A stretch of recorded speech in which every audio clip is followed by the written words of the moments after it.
Now, you all remember this situation that Kyle described, his friend who lost his dream job, it shattered his confidence. Well, that's not the way you put it, Kyle, but that's how I would characterize it. Yeah.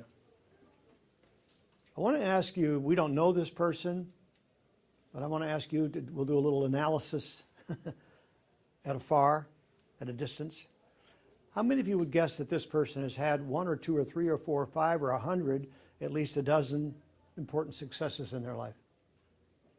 What do you think? Sure. I guarantee it. I guarantee it. Now, what their focus is on right now is that one failure, and they're giving it a lot of emotional load. And what that person hasn't done, like all of us, in my view, is we have not learned how to give an emotional charge to our positive successes. It's a part of the human condition. And to the degree that we can shift some of that and begin to give ourselves credit for our achievements. I don't mean in a braggadocio way. I don't mean to run up and down the street with a placard or a sign and grabbing everybody and telling them about it.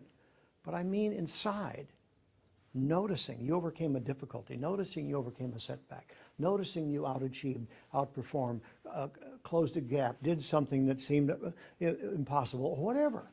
You take credit for that. And in addition to that, because I guarantee you this person's not only had their confidence shattered by that loss of the job, they're also saying, what did I do wrong? What did I do wrong? What did I do wrong? I should have done this. I should have done that. Whatever they're thinking, right? Turn that around and say, what did I do right? I did this. Oh, yeah. And what else did I do right? I did that. Oh, yeah. You see, it's noticing the quality that we drew upon that made us successful, not just noticing the quality we failed to draw upon that resulted in our getting fired. Make sense? Now, it's easy to talk about here tonight, but it's a shift that has to happen at a deep level, which is a part of our objective in this program. It is one of the things that happens in this program. And I'm being very philosophical, and I promise you I'm going to move away from some of that in a minute. Not too far, though, because tonight, unlike the class itself, I end up doing a lot of talking. When the class gets started officially, underway, that's going to change, because I don't believe that that's how we accomplish the objectives of this class. We've got to get you fully engaged, and I'll talk more about the objectives of this class as we go forward tonight.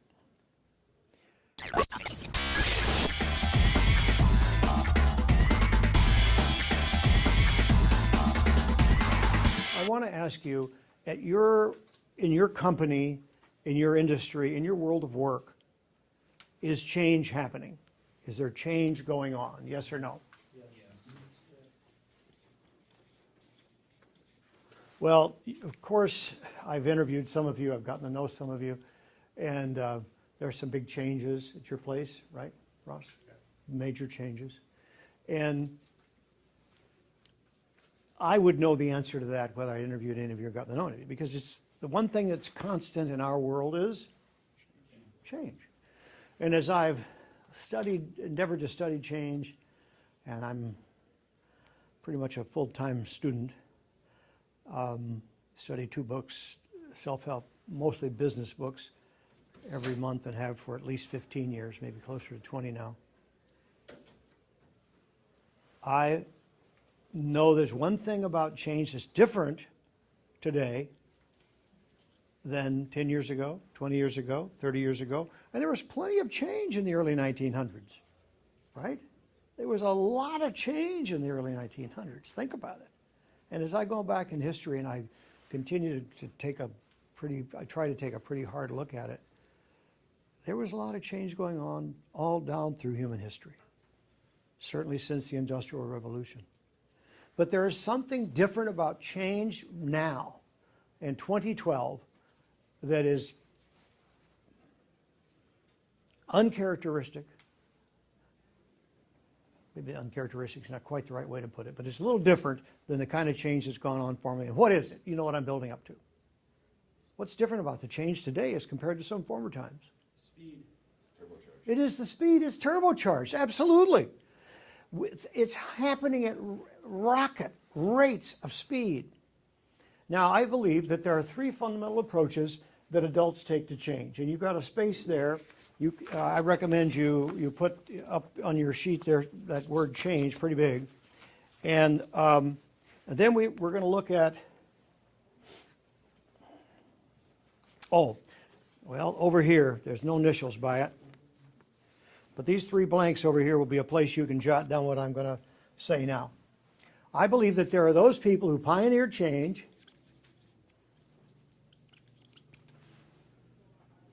and then there are those people who, by the way, we lost a man this past year, didn't we, who was an extraordinary pioneer of change. And who am I thinking of?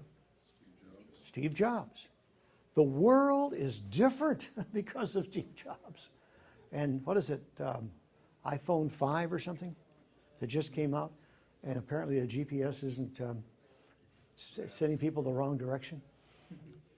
Do you remember when you didn't have a GPS? It's like, I don't know how it would function without one today, but I did for almost my whole life. It's got to make your world so much easier, doesn't it, Ross? You send the guys out and route them.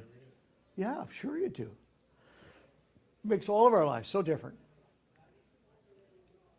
Couldn't be complaining about it. One of them is sending us in the wrong direction if we hadn't gotten habituated on the ones that do work, right? So the pioneers of change make the world a better place.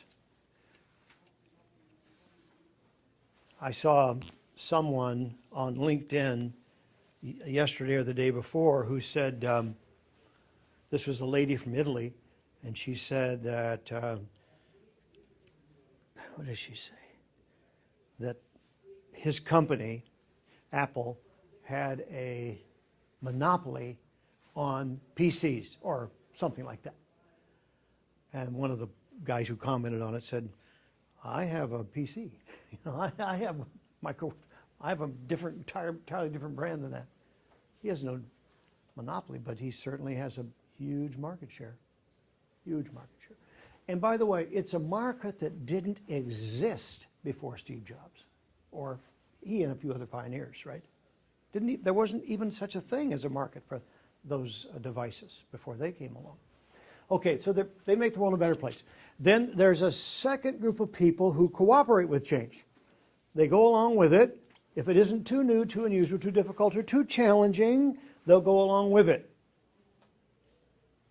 And then there's a third group of people who what change?